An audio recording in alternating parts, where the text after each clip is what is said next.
La situation est loin d'être sécurisée en Haïti.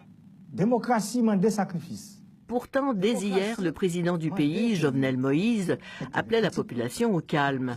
Sans préavis, l'Agence des services frontaliers du Canada a repris aujourd'hui les renvois des demandeurs d'asile vers Haïti, malgré un sursis qui devait se prolonger jusqu'au 25 novembre.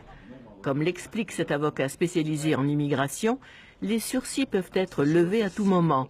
Ce ne sont pas des moratoires. Donc, à partir du moment où un fonctionnaire émet cette directive, le fonctionnaire peut annuler cette directive à tout moment. Pourtant, le gouvernement du Canada, dans un avis émis aujourd'hui, demande aux voyageurs d'éviter Haïti, en raison des troubles civils qui sévissent à travers le pays.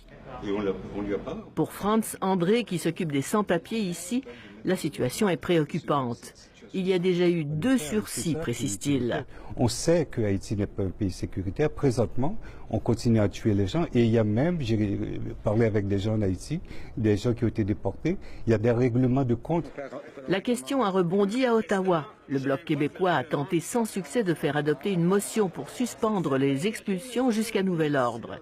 Est-ce que le gouvernement s'engage à suspendre immédiatement tous les renvois de personnes vers Haïti tant que la situation ne sera pas sécuritaire? L'Agence des services frontaliers doit appliquer le droit canadien et les lois canadiennes. On continue à faire la pression pour que M. Jovenel Moïse démissionne et quitte.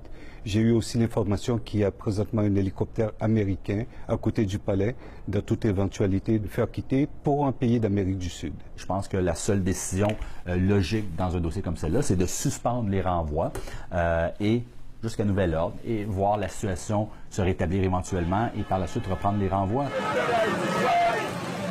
Entre-temps, d'autres manifestations sont prévues en Haïti au cours des prochains jours. Ici Catherine Kovacs, Radio-Canada, Montréal.